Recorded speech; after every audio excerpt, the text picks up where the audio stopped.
Welcome to the Engineerable channel and a new episode of What's in the Box? So today we're going to take a look at this UNLOCX gel blaster. Now this is a really cool blaster because it's configurable into 4 different modes. And I'll show you all those different modes later.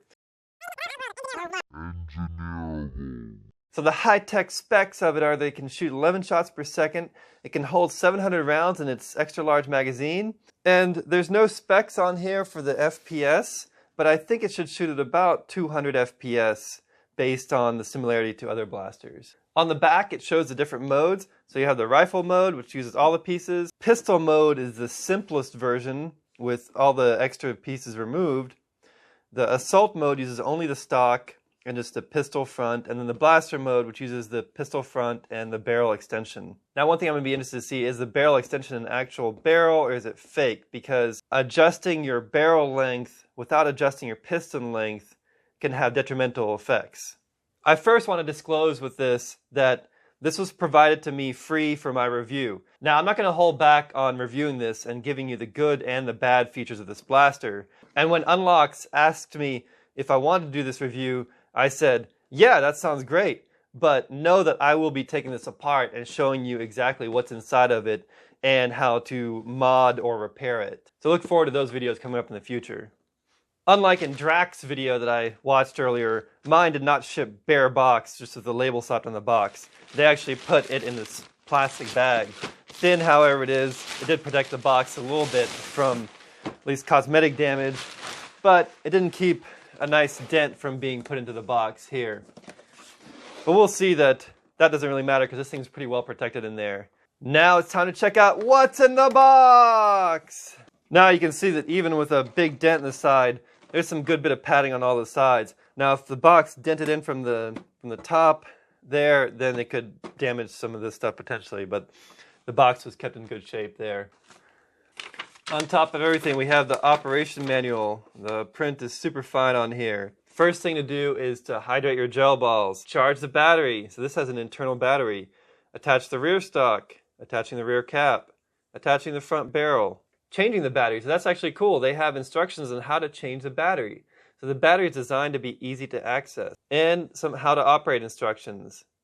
Maintenance tips.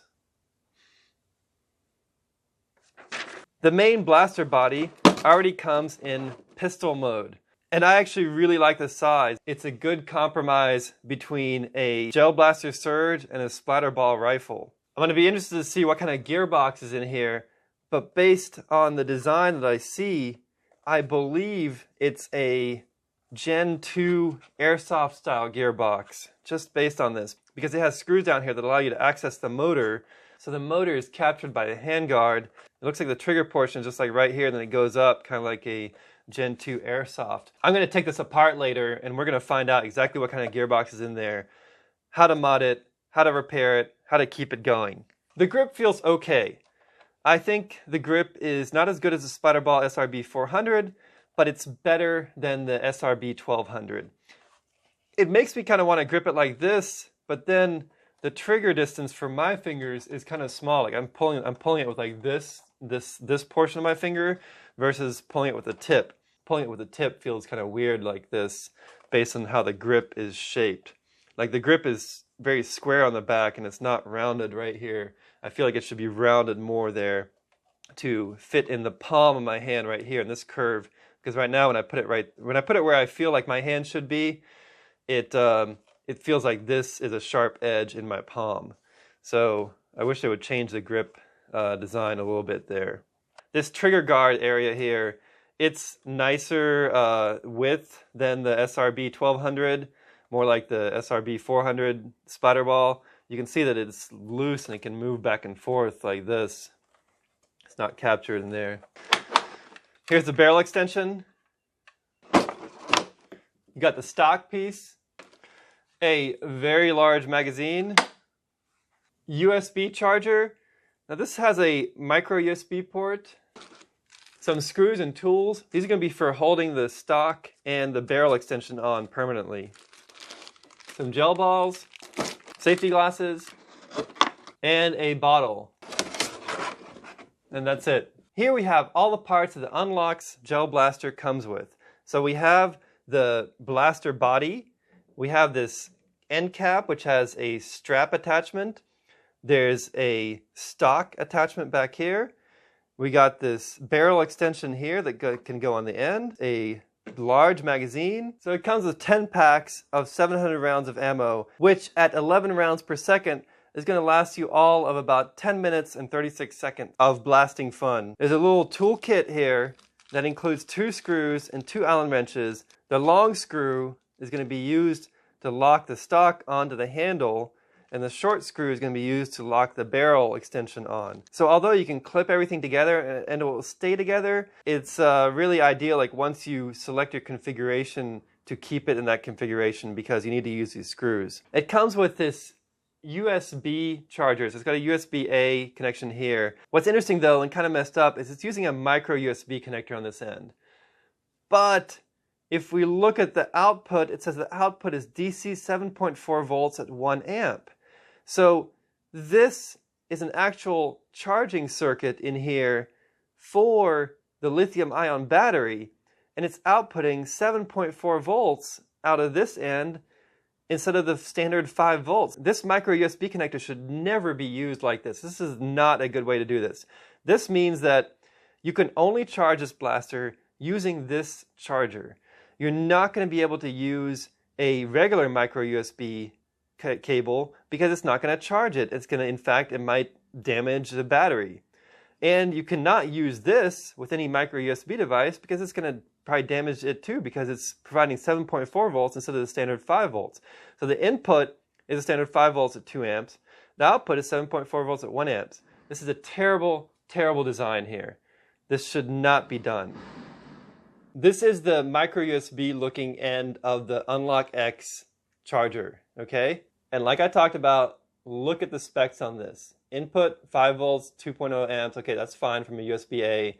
Output 7.4 volts, 1 amp on a micro USB connector. That means that it's a lithium-ion charger being used with a micro USB connector, which is totally a terrible thing to do because look at this. Someone is going to come along, including even possibly myself, and I forget and say, hey, I need to charge this blaster. I'm going to use a micro USB cable, which has exactly the same connector. And I'm going to plug that in and going to want to like undercharge the battery, and it may potentially cause a fire or something. I do not know. Maybe that's an experiment we should do to see what happens. But vice versa, you can never use this to charge a micro USB device because that will damage it also. So let's check this out. This is regular micro USB cable. Does it plug into the port here, which is right here? Yes, it connects into this port just fine. And what I'm interested in knowing is what contacts they use on this micro USB. Do they use something that's going to cause harm if you plug this into the micro USB or plug the micro USB into there, vice versa? Or do they use some contacts that are not typically used? Still, bad idea to use this connector. I don't know why they didn't either use like a USB-C like the Gel Blaster Surge and have the charger circuit on board, or just use this very common Gel Blaster charging cables with the 3-pin connector on the end, and you're not going to make any mistakes with this. This is the one that came with the Splatrball. See, the specs are exactly the same on both of these. Input 5 volts 2 amps, input 5 volts 2 amps. Output 7.4 volt 1 amp, 7.4 volt 1 amp. Yet the connectors are different. I noticed that when I went to the UNLOCX website and looked at the UNLOCX product page, their specs say USB-C charging. Here's where it says it specifically, it calls it out. It comes with a USB-C charging cable. I asked the person at UNLOCX who sent me the sample if the ones that they were selling on their website come with USB-C, and I got an older version with a micro USB. I could not get a clear answer as to whether any of them have USB-C charging or if there is indeed a newer version than what I received. Here on their product page, it shows this newer package version with 1800 mAh battery plus a target. And so it's packaged differently too. Maybe this newer version has a USB-C port instead of the micro USB port.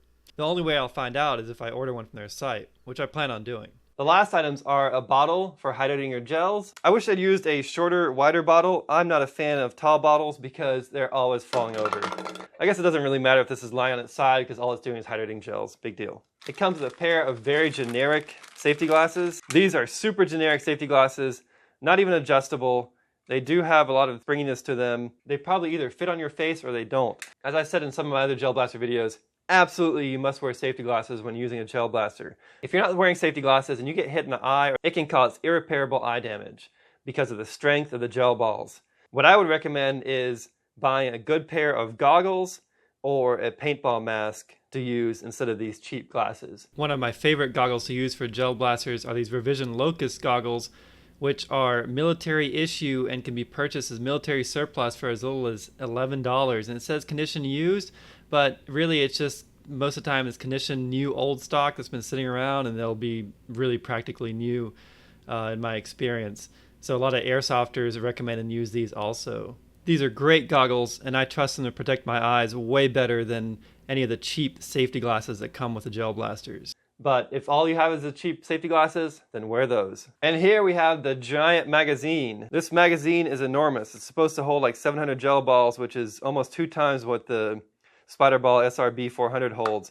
Looks like it has pretty much the same drive mechanism, feed tube, and a tiny little filler hole. Such a big magazine, they couldn't make a bigger filler hole on there. This little filler hole thing here actually seems to work a little bit better for emptying out the gels afterwards. With the Splatrball, I always have to stick my finger in here, pop it open, then hold the tab with my finger over here such that it clears and allows the gel balls to come out. Because you have to empty this magazine after you play, because there's always about this many gel balls left in there, and you don't want those gel balls drying up in there because they can stick and make a mess, and also leave humidity in there to rust the motor. I'm going to go ahead and fill up this bottle that came with it with 700 beads. That's why they separated these packages into 700, because it's the exact right size to fill this bottle. And then you fill it up with water all the way up to the neck. Look at this static electricity effect. I love this. I wonder if I can build up some more static electricity on it. Oh my gosh! Check out this awesome static electricity effect. I rubbed it on my hair a little bit, and the gel balls all have the same charge, such that they want to repel each other and climb up the walls like this. I wonder if you were in an even drier environment, if you could build up even more static electricity to fill up the whole bottle like that. It's really cool. Look, it's slowly dying off a little bit, but I love it how they repel each other like that.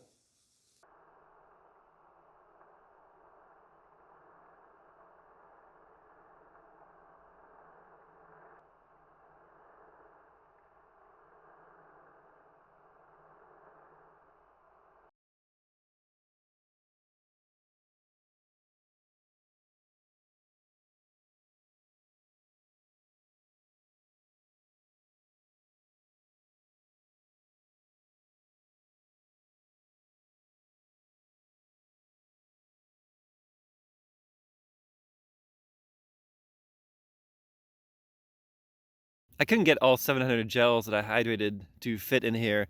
You could probably stuff them in there. And also, once the mag primes and the gels fill up all the way here, that might be the remainder of gels that are in here, plus a little bit more just kind of stuffed in there. So will this mag fit 700? Yes. Will it fit 700 easily? No, it's going to fit more like 650 or something, which big deal. So the core blaster body itself is quite nice. It's got a good weight to it. I don't know if they added some weight in it. Feels like the weight's mostly around the gearbox area. This doesn't do anything. It has the micro USB charging port here, but like I said, that's really deceptive, because do not use a micro USB charger in there. Only use the charger that came with it. It says USB charge. That's not correct, because there's a lithium battery in there, and the charging circuit is in the charger itself, not inside the blaster. So you can only use their charger for this. There's a pick rail on top here for attachments. Another pick rail here. This will get covered up by the barrel extension if you put it on there. Here's the clip release. Safety mode. Turn it on. Full auto. It's pretty loud. It's louder than the other blasters. Let's put the clip in. So the clip has just a release on the right side, pretty far away from your fingers. You have to have really long fingers like me to stretch out and push that clip release.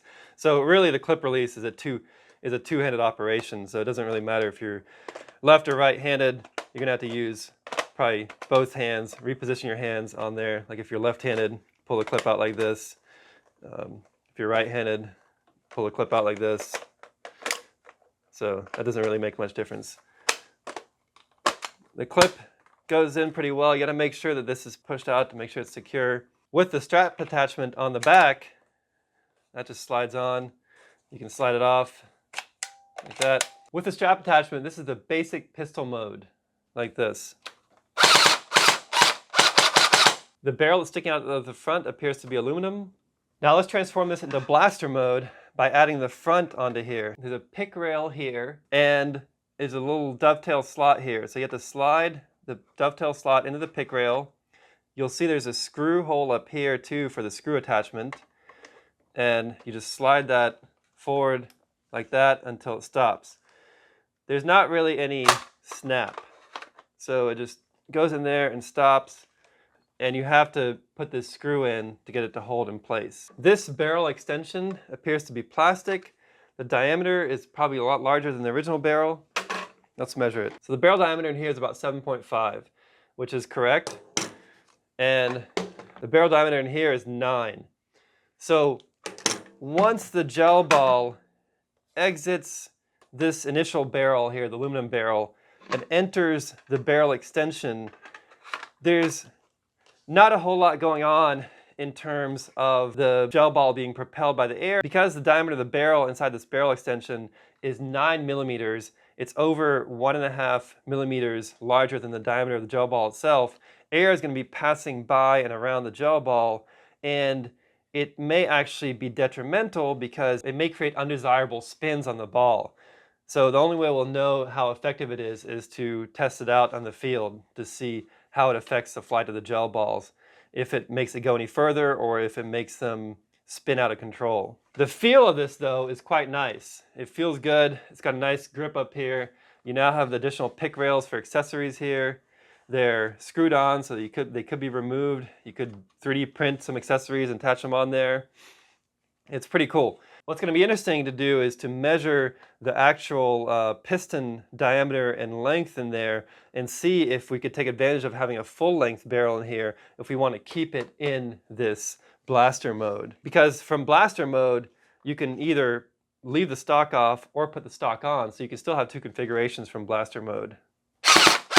Now this next mode they call assault mode, and that's a short barrel, so no barrel extension, and just the stock on the back. So the stock slides up like this and it grips the bottom of the handle. Something that I'm a little bit concerned about is there are vent holes down here, and I believe these vent holes, they do two things. They allow for air to circulate around the motor a little bit so the motor can stay cooler, and they also would allow water to flow through if any water got down in there and come out. When you put on the stock, it covers up those holes, and there's no longer any passageways for air to flow through.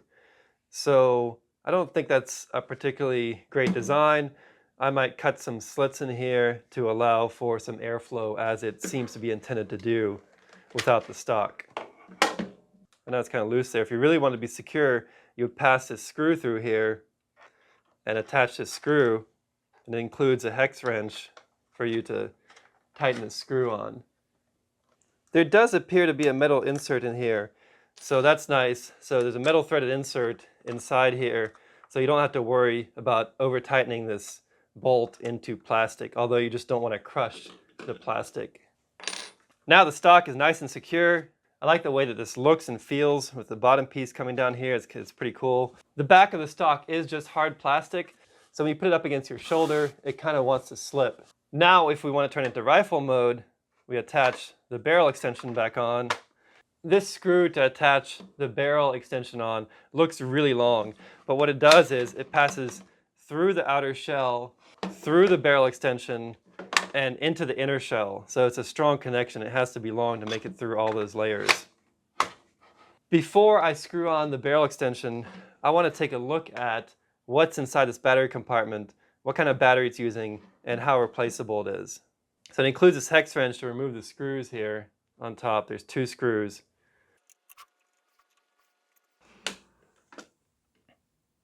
The battery cover covers up the rear stock release, but the stock release is contained in the body, so it's not just going to pop out.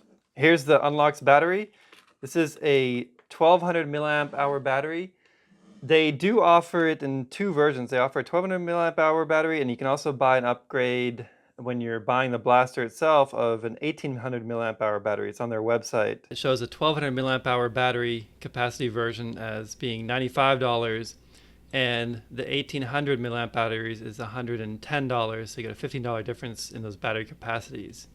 So the 3-wire connection, which is the charging connection that charges each cell individually, that goes straight to this USB connector over here, and then the 2-wire goes to the blaster. Now, you never want to charge and use the blaster at the same time, because that could damage some stuff. This battery is very similar to the Splatrball batteries. This is the Splatrball battery. This is the SRB1200 battery. It's an 1800 milliamp hour battery. It has the same bulge here that the SRB400 battery did not have when I purchased it. It's also an 1800 milliamp hour battery, but doesn't have that bulge. I think this is some kind of circuitry that prevents overcurrent or over discharge. It cuts out the battery if it's either too low voltage or pulling too much current. I haven't cut this open to figure out what that is yet. But these batteries are extremely similar. They have the same types of connectors on the end. So if I had to replace this UNLOCX battery, I could just buy a Splatrball battery and use that and plug that in. It connects to it also.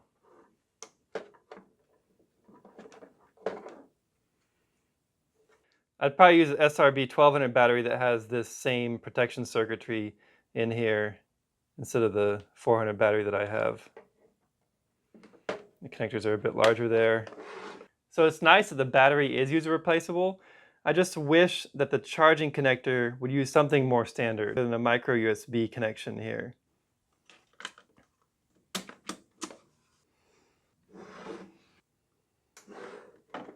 I unscrewed the cover that's on the bottom of the grip, and first of all, it's spring-loaded like this, so it comes right out.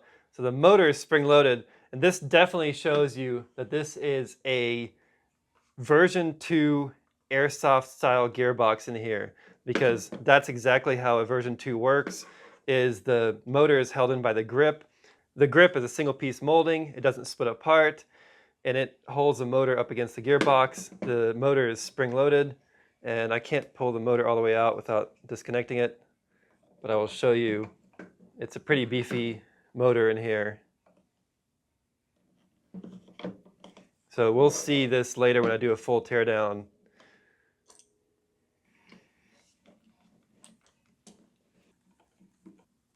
One thing I noticed is that there's no adjustment screw for the motor position in here. Usually V2 airsoft gearboxes, they have an adjustment screw in the bottom of the handle that allows you to finely tune the motor position until it makes just the right sound. Like, it doesn't sound like it's being strained, it sounds smooth, it sounds basically the quietest it's going to sound.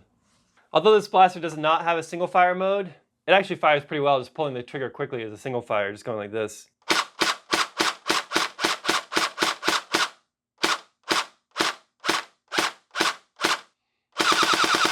Here you can see the little magazine motor spinning. Before even using this blaster in action, I just really like the appearance of it over the other blasters that are out there. It's much more Nerf-like, video game-like to me. I like that. It's not going to confuse people that this is a real rifle. You still don't want to, use these in public. You want to be safe about where you use these, because if you hit unsuspecting people with these, then you can be charged with a crime, because it is a projectile and you can injure people with this. So that applies to all gel blasters. So only use this in private areas where everyone who is there is agreeing to play together, and safe environment, and always use eye protection and other protection. Thanks for watching this unboxing and overview of the UNLOCX blaster. If you want to see it in action, make sure you watch some of my other videos where I put it to the test. Now I'm also going to be taking it all apart to look at what's inside and see if we can upgrade the parts that are inside, or replace gears and stuff to repair them, see what kind of gearbox is in there. And I'm also going to do some tracer mods for glow-in-the-dark gel balls, which is super awesome. So make sure you check out all those other videos